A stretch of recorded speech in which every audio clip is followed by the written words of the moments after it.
Hey, welcome back. So money can be one of the top problems between couples. So with the holiday shopping season here, it can get even worse. Yes, and before you find yourself in an argument over spending, we've brought in our relationship expert, Kat Roby, to help us. And money, yes. And even when we're not talking holidays, that's got to be one of the top problems in relationships. Yeah. So what does the holidays also add on to that? Well, like you said, in general, we've got each person in the relationship has their own way of doing money. So there could be ways of looking at the other person's finances and being defensive about that, being judgmental about that. So yes, now we add on the holidays when everything is about who do we buy for, which parties do we go to, which parties do we throw. These things are expensive. So it adds on because come January 1st, you might have a pile of debt that you can't handle, or a lot of money spent on something that you didn't intend or you didn't agree on. And those are really big issues. So definitely. So a couple who manages their finances together, I mean, obviously in a relationship, you have your own boundaries, you have your own ideas about things. So at what point do you kind of say, you know what, I really don't like what you're doing? How do you set those boundaries?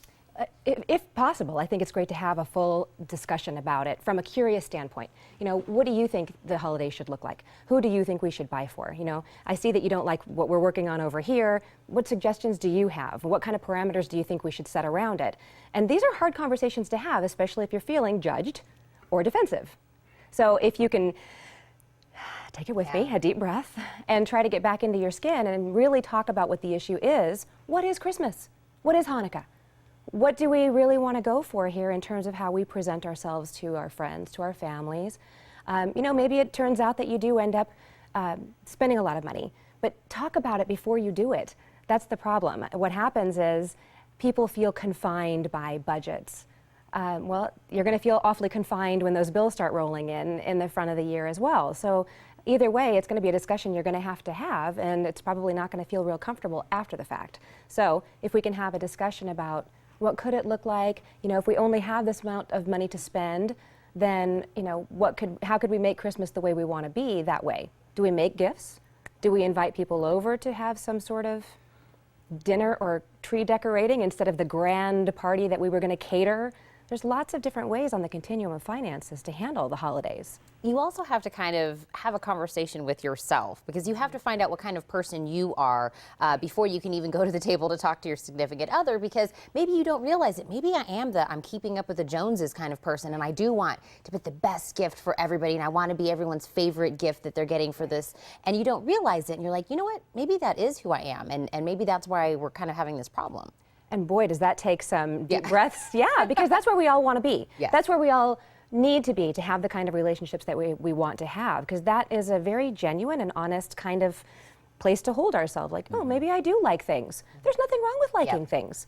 But how can we like them in a manner that still fits in the budget of things that you have? Well, and I think, Tina, you make a good point. As long as you have an accurate gauge of yourself, you can approach the situation with a more democratic demeanor, I would say. Right. And you bring up a good point in saying DIY projects and whatnot. I think that can even improve your relationship, can't it? Doing those things together. Definitely. And I think that's what we've seen, you know, creating, you know, instead of, sometimes the conversation comes down to, do we buy things or do we do experiences, or how do we handle the holidays in general?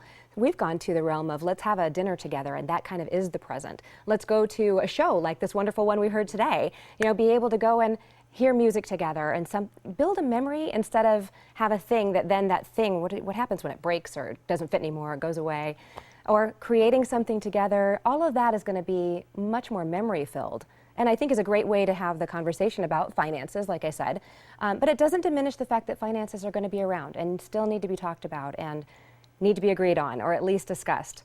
So yeah, have that curious mind. Scan for what's going on in yourself. Make sure you're not coming from a defensive or judgmental place. You'll get much, much further in the long run. And this is why we're having you on today, because this discussion needs to happen now, not like, you know, day after Christmas when, you know, the credit card bill pops up in the mail. Exactly. So have it today, have a very open, like you said, not judgmental. Just sit down and maybe, you know, like you said, budget it out. Write it down on paper. This is how much we're going to spend on each person. A couple other things. Plan for next year if you're looking at this year and it's too close. Plan for how you might shop the sales next year to be ready for the following year, so you can have budget and great stuff. Like, there's lots of ways around this. Yeah, so I think that's great. Budget, think ahead, and come to the table kind of knowing what you want in a compromise kind of situation.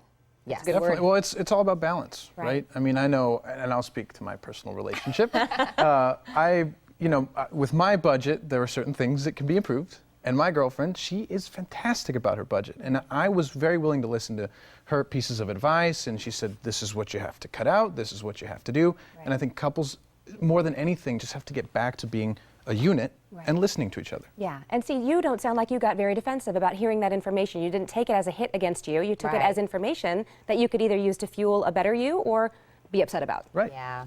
Well, Kat, this was fantastic, and we wish we had more time with you. I know. I feel like I Always. could talk all day. And it's always good to have you. Come back anytime, okay? Thank you.